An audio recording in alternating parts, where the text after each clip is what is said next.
Hi, this is our new episode of Digital Health Vitals. Seems like we cannot get our full crew. Rick had an work emergency, so we'll record today without him. But we got Ben back, which is exciting. So, hi Ben, how are you doing? I'm doing well. How are you? Pretty good, thank you. And of course, we have Sergey Polevikov. Sergey, how's everything?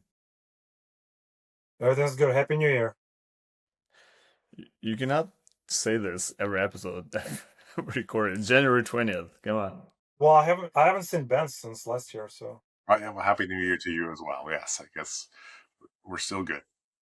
All right. We're recording this on January 20th. To be honest, I thought it's gonna be one of the most boring episodes so far after holiday season, but 20 days of January, and we have so many breaking news in digital health. So we have a lot of things to discuss, and let's get straight to this. But of course, reminder, please subscribe to our channel. We really appreciate it. First news I want to discuss, kind of obvious. OpenAI announced ChatGPT Health, and Anthropic just a week later announces Claude for healthcare and life sciences. I think it's huge for the industry, and I'd love to hear your thoughts on this news. Ben, what did you think about this when you heard about it? Yeah, I think it's inevitable, right? I mean, a lot of companies are basing their AI tools on the foundational models. I think healthcare remains a huge opportunity for everybody, including, the main AI companies. Nobody, it's now $5.3 trillion. Nobody in tech has quite figured out how to tap into that. And we don't know if this is going to tap into that as well, but it's a natural place to go. People are already using these tools a lot for personal health information. It only made sense for these companies to go there. I think a lot remains to be determined. Of course, like a lot of things in this space, there's a thousand opinions going in a bunch of different directions, and people are expecting, revolution when it's probably going to be more evolution. So I think the jury's still out. I think it's exciting, a step they had to take, but a lot to be determined still. Sergey, you played around with ChatGPT Health. Didn't you just give all your medical history to it? I mean, I gave it as much as I had, which is kind of like for somebody like me, it's kind of like almost like ADHD a little bit episode because it's like, did I give it all or not all? Like, is it gonna really give me something forward looking, something some insight, or if I miss something big, I don't know. I have these thoughts all the time, and I think like some people will have those thoughts. I mean, I agree. I mean, it's inevitable. We're going into this, AI dominated world. I don't know. At this point, I don't think it's gonna be ChatGPT Health. I also played with Claude for healthcare. My opinion, I mean, they're similar, but I mean, from my taste, Claude was a little bit more seamless. Just like especially like first steps with ChatGPT, like connecting for some reason just takes so much time. It's just annoying. Took me like over an hour to connect to my record and while I'm gone, for example. Um, I've seen an article comparing ChatGPT for Health with WebMD. I guess when it came out, and it's like some people saying it's kind of like a similar like eureka moment. I honestly didn't see it like that. Like if you're in October 1998 and WebMD comes out and you're like in the like brand new age of internet. I mean, I think that was pretty cool. You kind of like you talking to WebMD, you're asking questions.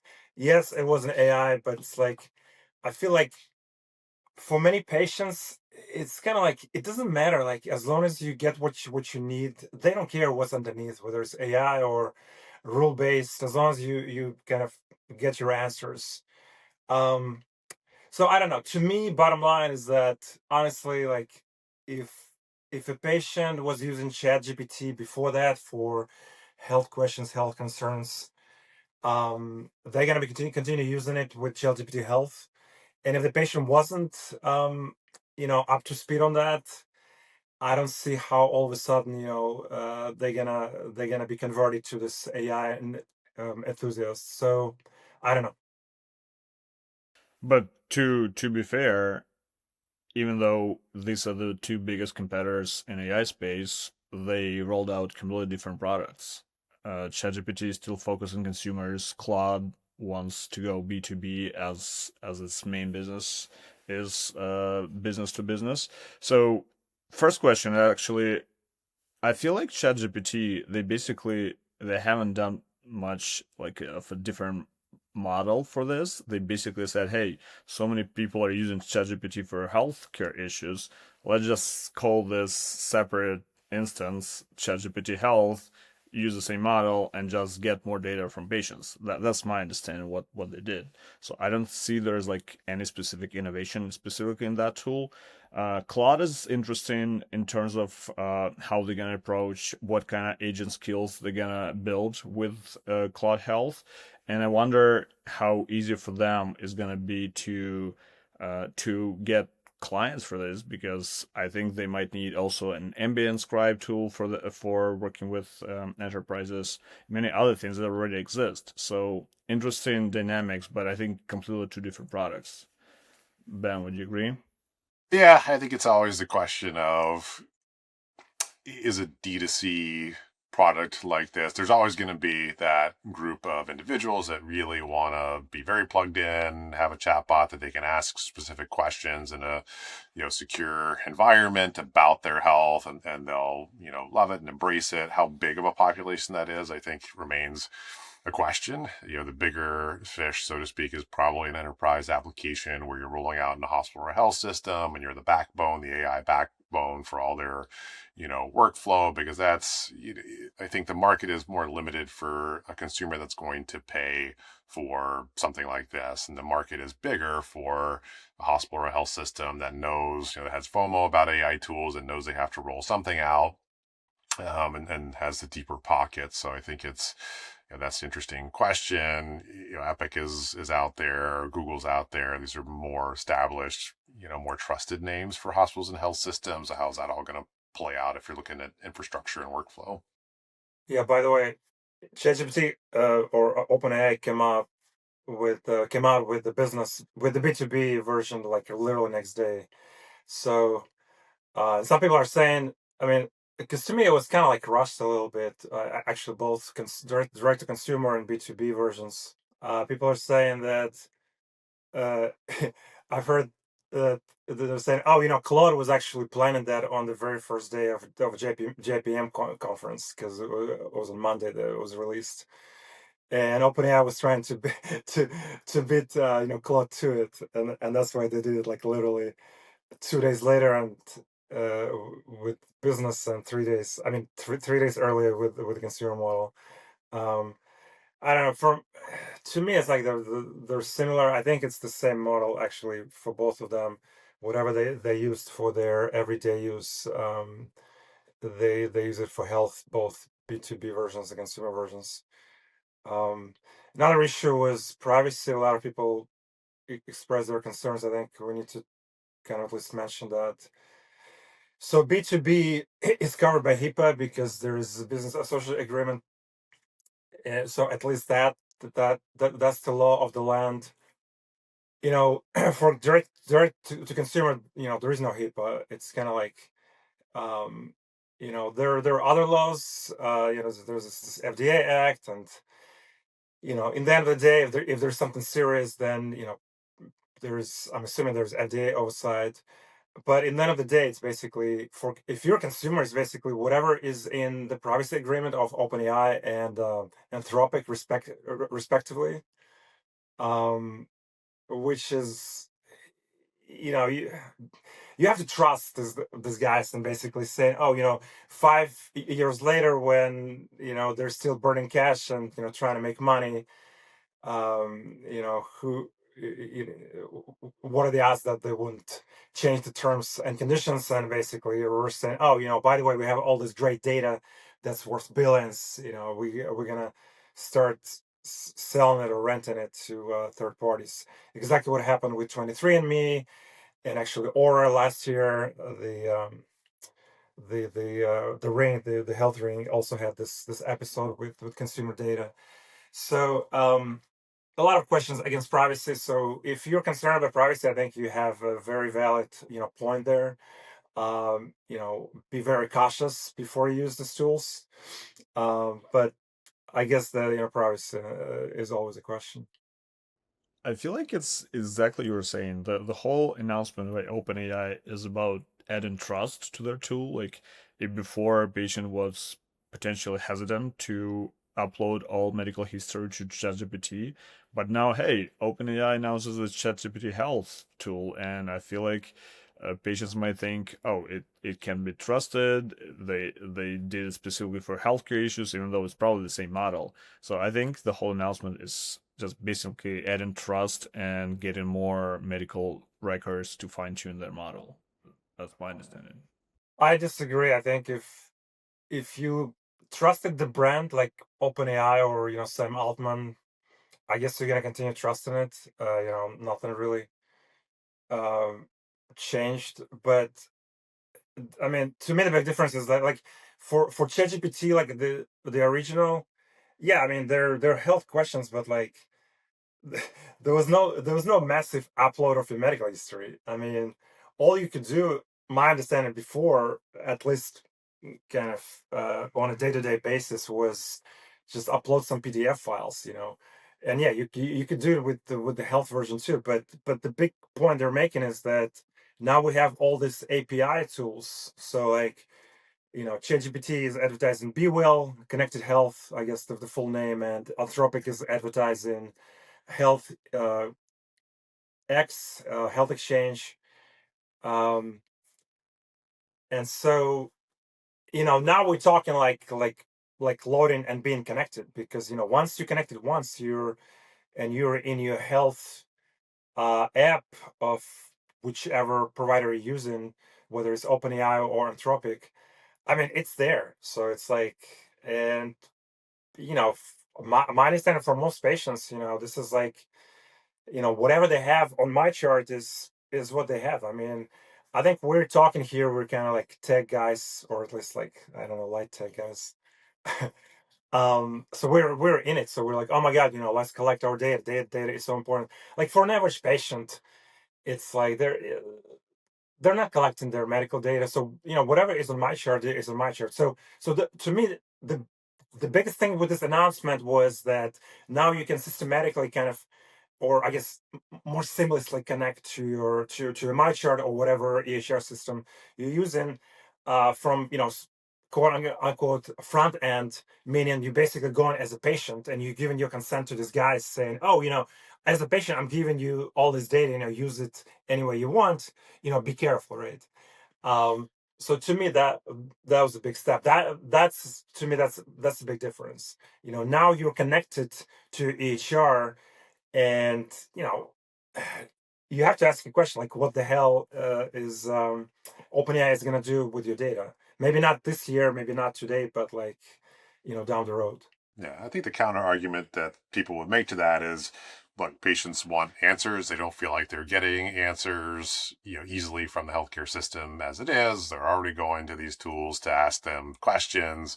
Now, at least there's some guardrails around it. Now, at least they can pull in, theoretically more easily pull in their information and get better answers. I think that's the counter argument you would get, that patients are going to make the trade-off of, yes, I'm giving this company my data and I'm putting some level of trust in them, but I've kind of been forced into this, painted into a corner because the traditional healthcare system is not, getting me what I need. That's the argument. Whether you believe that argument or not, I think you'll get in return from patients, maybe from the tech community, the VC community, of, look, it's just filling a gap that's there that the traditional healthcare system is not filling, and patients are making that decision, or consciously or subconsciously, to maybe give up some of their privacy to get answers the same way you would if you put your data into Google Maps or Apple Maps, and it knows where you're going all the time, or use Gmail and it's got your data and knows a lot about you, as you have to actively go and delete it if you want to.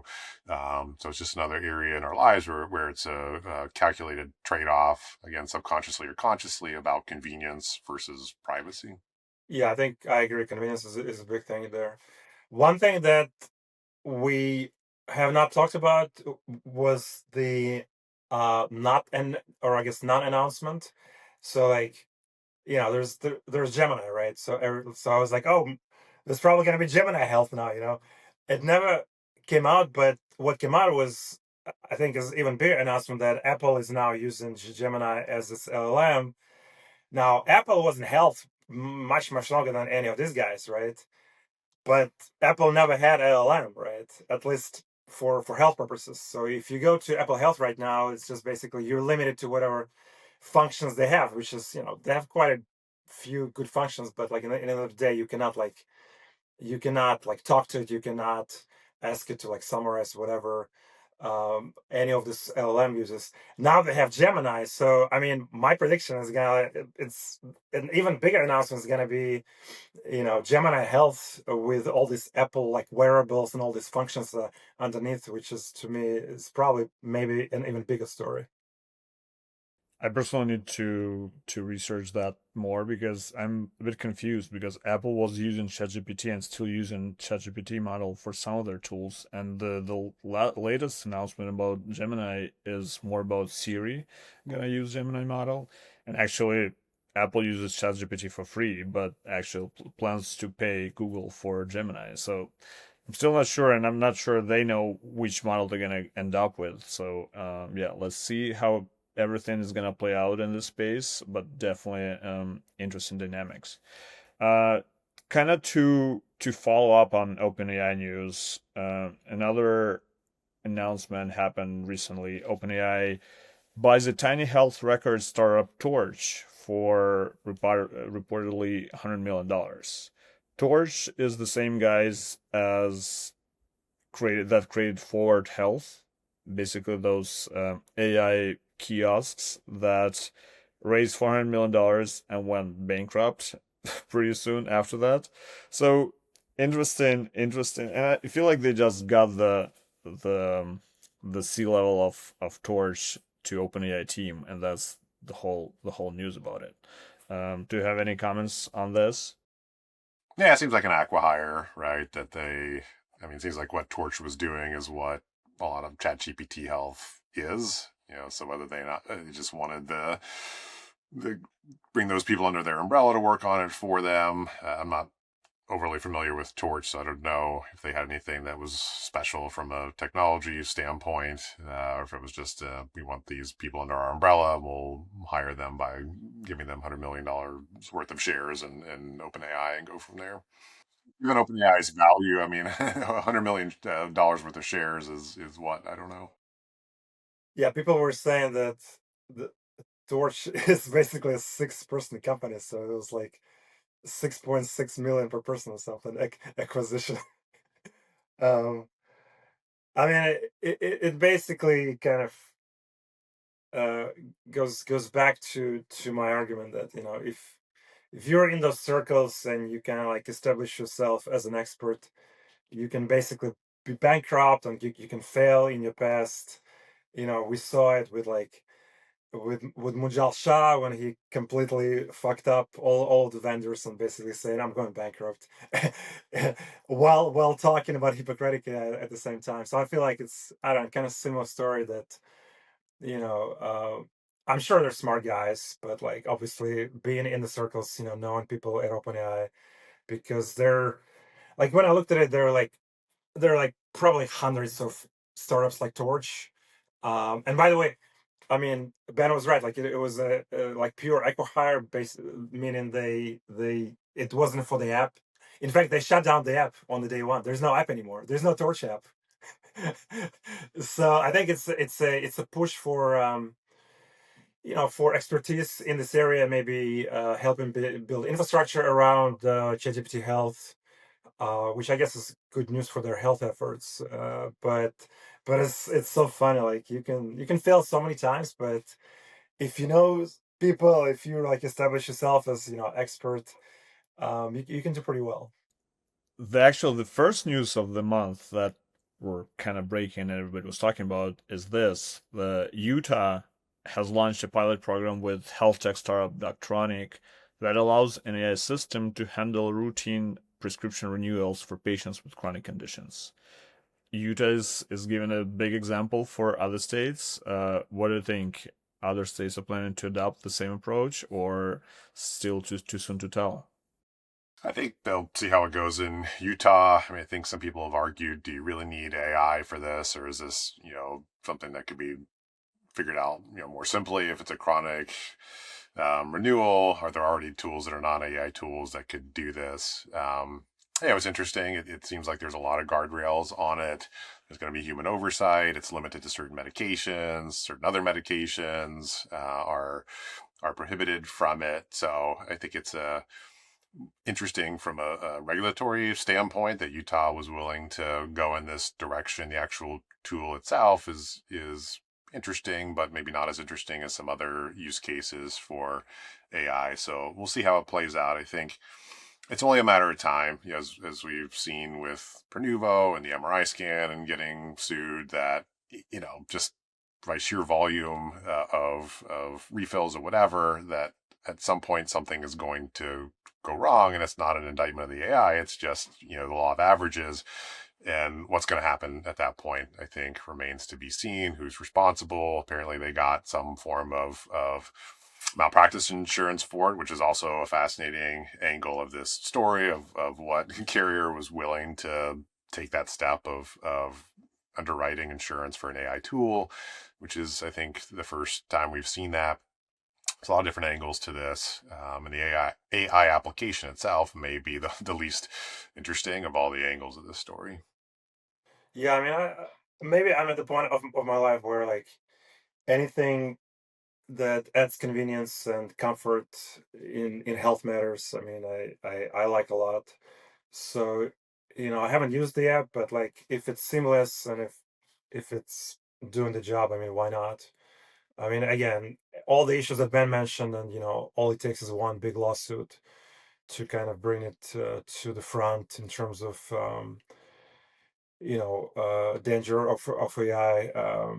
So it could be like more accurate than physicians, and but again, because we are in this era of AI, it's basically um, under this basically pressure that it has to deliver. I was actually watching the CNBC segment with the founders when I was preparing for this episode. It was kind of interesting. Uh, when when the host asked about, oh, like what are the low risk drugs, what are you prescribing? They're like, well, they're mostly low risk. So they mentioned antidepressants that AI prescribes, which when then I went to LinkedIn, and it was like a whole wave of criticism and people saying, what, now you're basically kind of automating mental health, what the hell's going on? So apparently there's some on this formulary of 200, about 200 drugs. There's some antidepressants as well as drugs for chronic conditions, and that was kind of caused some criticism. But um, we just have to wait and see. Utah, I think, is the first one. Maybe because they have politicians who are kind of like for AI. Who knows? Because even in this TV segment, the founders mentioned that every state is different, meaning that they're probably already saying that they probably expect some difficulties going into other states. So we just have to wait and see. But in general, look, we're all in AI here. We're talking about healthcare AI. So I always support efforts like this. And by the way, um, automating prescriptions was actually one of the first efforts in AI, like over a decade ago, when we were talking about rules based. There was not an LLM or any of this stuff. So I think it's overdue, and I'm happy it's happening. I personally don't think that one lawsuit is going to stop the adoption of this tool. Similar to Waymo, there were a bunch of, I believe, lawsuits uh, after a few car accidents related to Waymo or taxi, and they're still out there. So I hope it's not going to slow the adoption if something bad happens. And probably, as Ben said, on the law of averages, it will happen at some point. Um, all right. The next news, Sergey, you brought this to our attention. I don't think digital health community would really pay too much attention to this, if not you. But Tom Brady, the GOAT, became a chief wellness officer of eMed. Why, sir, do you think this is important? Is that because you wanted to be a chief wellness officer? Well, I mean, life is football, isn't it? So it's all revolves around football. So of course, we should have started with this news. Um, I mean, Tom Brady is kind of like a to me, it's interesting, but it's like a nuisance. To me, it was about eMed mostly. I did an investigation into this shady whatever. I mean, they change their business all the time, so I cannot keep up. They started during the COVID time as basically COVID shot seller. Then they moved into telehealth. Turned out it's not even their telehealth; they're using somebody else's. And that somebody else's is, by the way, the name of the platform is OpenLoop. And OpenLoop was in the news because there's a big lawsuit against them, because they're essentially this, like, everybody's a GLP-1 platform now. So it's this platform that's it started as telehealth, and now it's most of their revenues, as for most of these companies, including HIMSS, probably the biggest one of them that's publicly traded. So the lawsuit is that they were using fake GLP-1 weight loss pills across their brands, and so basically a placebo, right? Now, eMed is not a defendant, but interestingly enough, they're one of the brands that OpenLoop, the platform that's being sued, is using, and there's only probably like 10 of them.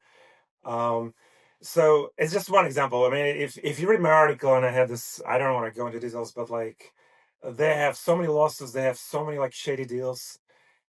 And I'm thinking about Tom Brady and his team, looking at this, and it's like, oh yeah, lawsuits, sign me in. It's like, so, we all know about FTX, this Bitcoin exchange that's not many people know, but it wasn't just big. It's the second largest fraud in human history after Bernie Madoff, right? 8 billion were stolen from customers. So Tom Brady was one of the celebrity investors at the time. It was $30 million. He was actually part of the class action lawsuits, was going to courts uh, for a while, and so he was in the middle of this mess, and now he's signing with another shady digital health platform. So to me, that was kind of strange that we're all trying to kind of look who's doing what, and I'm on this freaking Substack trying to warn people, and of all people, Tom Brady apparently didn't pay attention. So that was kind of the crust of the story. Yeah. I wonder how much he actually looks into these deals, or somebody just vets them for him, puts them in front of him, and says, "Oh, sure, that sounds great. I'll be the what is he, chief wellness No, of officer." course it's not him, but the point is you have a team, so it's how good of a team is the one that doesn't do basic due diligence, right? So maybe you should look into who is on your team actually looking into these deals. I think it's a lot about basically the money, whoever offers more. And I in the article I basically asking, it's a relatively small startup, so, and they're attracting all these weird individuals. So their previous, what I call shadow CEO, because she wasn't even officially on staff, Charlie Javis. So she was working in 2022 while under investigation for her other startup, Frank, where she basically defrauded JP Morgan, um, into basically saying that there were so many customers, but apparently there were not many customers at all. So she eventually went to jail. So the management, no, I'm pretty sure it's big news. Like she's under indictment. She's at the time when she's working there, right? Then last year they hired Linda Yaccarina. If you remember, she was CEO of Twitter, now X. So it's all this celebrity names, and I'm looking at the financials. I don't know. It's a private company. It's hard to get a number, but we're talking about 30-40 million AR per year. And like, how could they even afford that? So anyway, plus the founder, it's like sexual harassment. So it's like so many weird stories around the startup. And then Tom Brady. It's like, so I don't know. To me, it was kind of interesting. I believe Tom has some stakes in Las Vegas Raiders, right? So the question to you, Sergey, what's gonna happen first? Raiders gonna win Super Bowl or eMed is gonna go bankrupt? Oh man, there's no question. It's such an easy bet. All right. Such an easy bet. Give me something harder, man. All right. Maybe we'll see this question on the Poly Market. Can we actually bet on that? I don't know. Well, let's see. Maybe on Poly Market we can put this on and bet it. Med goes bankrupt, or the Raiders screw up another draft. All right. The last one for today. We finally got some evidence that AI scribe tools are actually helping um, to save cost and or to improve the financial productivity. So we found out that AI scribes increase physician productivity by $58 per week. And I guess the main thing about this study is that everybody is just selling on physician productivity, but the actual financial returns probably in workflow improvements. So it's not that simple as a lot of founders told us. It's not like, hey, doctors are gonna see plus 2 patients a day because of AI scribe tools, but we do see some financial improvements and some explanation why health systems should adopt AI scribe tools. Guys, what do you think? Yeah, I mean, I think it's an interesting data point. It's a study I don't think you can draw too many like broad conclusions from. It was one institution. Less than half of the doctors were using an AI scribe tool. I think it was like 12 or 13% of the office visits were actually involving an AI scribe tool. So, there's a lot of limitations to it. It's important you have to start somewhere and get some data. But I think to take that, and make broad conclusions from it, it's not that type of study in my mind. They didn't talk about, well, how much. I think it came out to $3,000 per doctor per year in additional, revenue by using the tool. But how much did it cost? Is it enough? If it was break even, is it worth it? If it makes doctors' lives easier, would a health system consider it worth it if it was break even, but there was less burnout or doctors were happier? We don't know. So it's a data point. I think it hits at the argument or the issue that has to still be figured out, and that is, what is the return on investment of any of these AI tools, ambient scribes, workflow improvement, and I don't think we have great information. This is a nice first step on that, but I think it's a huge question that remains to be answered. And it ties back to the first discussion on, ChatGPT Health for Enterprise or Claude Health for Enterprise, or, if Gemini ends up having an AI tool for healthcare enterprise. Is the ROI big enough to be interesting, worth it monetarily? I'm glad we've got Ben. He just brings us back to reality. Sergey, what do you think? The face of healthcare. Eventually, at some point, you have to consider what happens on the front lines. I think that gets lost in the shuffle, and the messy reality of healthcare oftentimes gets in the way, as we've seen time and time again. Hey, I mean, I've been a journal reviewer, peer reviewer for a while, so I kind of read these papers and always kind of like trying to kind of to find something there. I mean, compared to some other papers, it actually wasn't too bad. There's some biases. I mean, every paper has biases.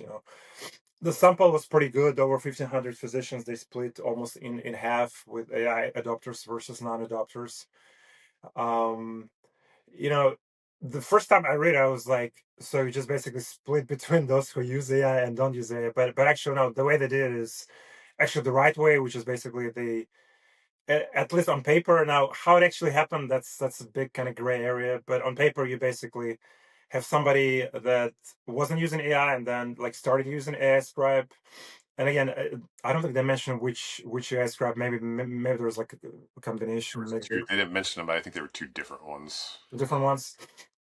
And then there was another sample who physicians who basically continued working like like they used to without AI. So that was in sort of time series perspective, I think it was the right construct. Again, one hospital, one health system. That's obviously a big bias. Another, to me, the biggest bias was that, and it's actually in almost every study and also in every survey, and I wrote like so many articles about this on my Substack. The way we do surveys is just blows my mind. Is basically we are like in this case, like chances are those AI adopters, they're already kind of very positive toward AI. They're probably, if you dig deeper, they're probably already more efficient because they're probably tech savvy, a little bit. So I know authors were trying to control for all sorts of factors, but it's kind of hard to control for that, self-selection bias, because there was a reason this AI adopter started using AI. They're already, big, supporters of AI even before that. Probably were using some other technology, and so they're already efficient, and now we're trying to create this story that, they start using AI, and therefore they're efficient with a simple regression. Yes, there are controlling variables there, but so kind of gray area. Again, interesting question. And again, the same for service. Like we're when we're surveying all this, health systems, we're talking to people who are already using AI. So it's like, well, of course they're going to be positive about AI. And then we publish all the surveys saying, oh, look, there's whatever 85% who are like positive about AI in healthcare. Well, yeah, you're asking not the average. You're asking people who are already using AI. So anyway, beware of biases, but good questions to ask. I'm gonna be a little bit of Rick Renard because he's not here, because he had a LinkedIn on exactly the story, and his point is, which I kind of agree, is that the only metrics that authors looked in this study was RVUs. Um, Basically, this what is the relative value units, right? Um, that's like kind of one measure of how you measure productivity, but he's saying in his LinkedIn post that to him the more important measures are physician burnout, coding automation, billing automation, and in fact, we're gonna have, actually Alex and I are gonna have CEO of a bridge on this podcast, Shiv Rao, and you know his point is, when he's talking about his company, is basically saying, look, it's good to have AI scribe for like things like summarization, all these LLM tools, but it's actually a revenue cycle device. So for us, the biggest value that doctors have in AI scribe is basically the ability to look at the text and quickly find out, codes and sort of billing items, so they can basically forward that to the insurance company or to the person who's dealing with that. So to them, that automation is more important than anything else. So I think that was kind of like the point that Rick was making, and I kind of agree with that. So again, good article, good direction, but I think we should also look at other metrics when we talk about things like productivity and physician burnout and efficiency. Here's another poll for you. Do you think by the end of 2026, most of the medium size and large size health system will adopt AI scribe tools? Most, and I guess, how do you define adopt? Does that mean, some people are using it, everyone's using it, majority is using it? I would say most of them will have some physicians that are at least dabbling in ambient scribes, whether that's widespread adoption, whether it's early adopters, tech forward, tech savvy people versus everybody. Um, I think that's the question. I bet if you were to, if there was no high tech act, if EMRs were not sort of mandated, how many doctors today would still be doing paper charting versus using EMRs? I think that would be an interesting question to ask. And as of right now, ambient scribes are not mandated. I think there are physicians out there. I think it's wrong to say that all physicians are inefficient without an ambient AI scribe. I think there are a lot that learn to be efficient, with templating or using the tools that were available to them. And I think it's also wrong to assume that AI scribes are going to make every user more efficient, because in some cases, or a lot of cases, you're going to have to go back and read the node, make sure that there's no errors, at which point, if you have to double check every note carefully, then any efficiency gain could be wiped out fairly quickly. So I think, then there are some data, some studies to suggest that may be the case in some cases. So I think the jury's still out in terms of what the ultimate benefit is going to be of these tools. I'm gonna say that yes, largest health systems will go with some version of AI scribe. I think, again, to Ben's point, it doesn't mean that like physicians within that system would necessarily use it, but at least in press releases they would say, "Oh, yeah, we signed with this AI scribe." I think just a lot of pressure. It's every one of these hospitals, big hospitals, big health systems that have a board, and there's a lot of pressure there. They're looking at other health systems. They're like, "Oh, why not? Why don't we have it?" Plus, as you know, like now EHR systems, they're into AI scribes. Epic signed with Microsoft Copilot AI scribe. So yeah, I think we're going there. Again, doesn't mean that physicians in that health system will accept it, but certainly in the news it's going to be, this big health system signed with this AI scribe company. So I think we're going to have more and more of that. Yeah, it'll be interesting to see, at least in the world of orthopedics. Now, robotics has been around for a while, robotic joint replacements, and a lot of medical students and residents and fellows coming out of training are very used to training on the robots. And so when they look for a job, one of the questions they ask is, well, do you have a robot? Because that's the way I learned how to do it, and that's the way I'm comfortable doing it. Will medical students and residents coming out of training centers only look at job opportunities where an ambient scribe is available and say, hey, this is a factor for me if you have this? Maybe it'll be an interesting thing to follow. I think the other thing to follow is, what is the sort of stickiness? So is utilization going to be maintained over time? Is it going to drop off if the value proposition is not there, either monetarily or from an efficiency standpoint? I think that'll be very telling to see, do adoption rates hold of these tools, or do doctors decide they're not worth the effort and just kind of go back to the non-AI scribe way of doing things? Good point. All right, gentlemen, that was all the news we want to discuss today. Any news you guys are expecting over the next month before we record our next episode? I think we'll continue to hear more, obviously, about the ChatGPT and Claude for health, and we'll see where things go. If the news has staying power, or if it sort of bursts on the scene and then kind of fades away. We'll see. And maybe for health to take, I'll be presented maybe in February. Who knows? I doubt it. All right. Thank you, guys. Again, as a reminder, please subscribe to our channel and like this episode so more people can listen to all the breaking news in digital health. And yeah, see you next month.